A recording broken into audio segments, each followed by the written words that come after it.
الآخرة حسنة وقنا عذاب النار أولئك لهم نصيب مما كسبوا والله سريع الحساب.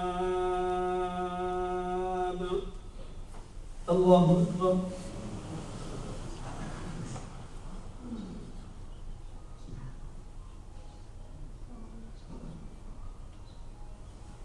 سمع الله لمن حمده.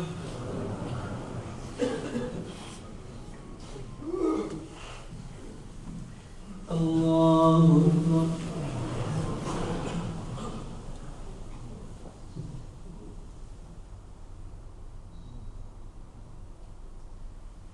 الله أكبر.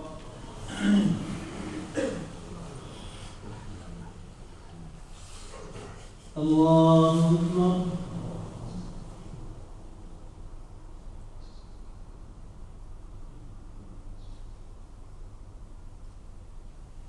الله أكبر.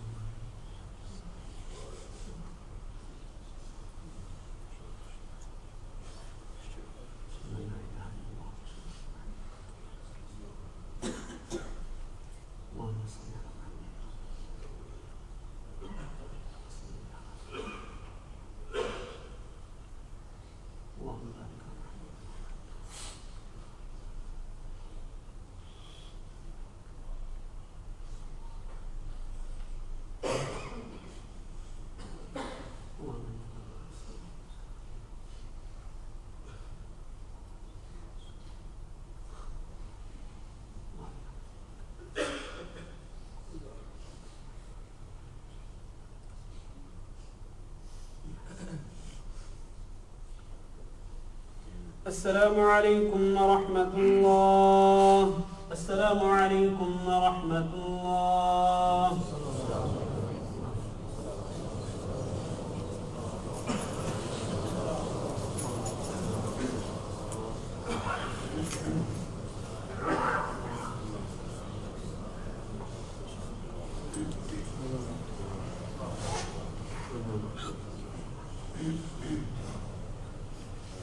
بسم الله الرحمن الرحيم. الحمد لله رب العالمين والصلاة والسلام على أشرف الأنبياء والمرسلين وعلى آله وأصحابه أجمعين.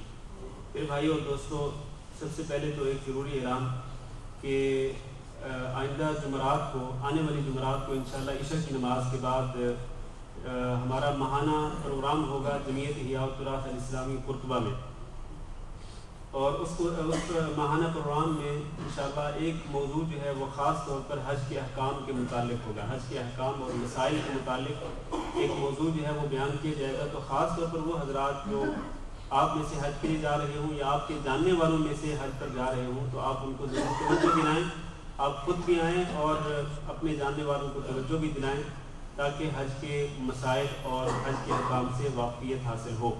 تو اس پروگرام میں انشاءاللہ 2 درس ہوں گے اور آخر میں سوال و جواب کی نشست بھی ہوگی اور تمام حضرات کے لیے انشاءاللہ کھانا بھی ہوگا.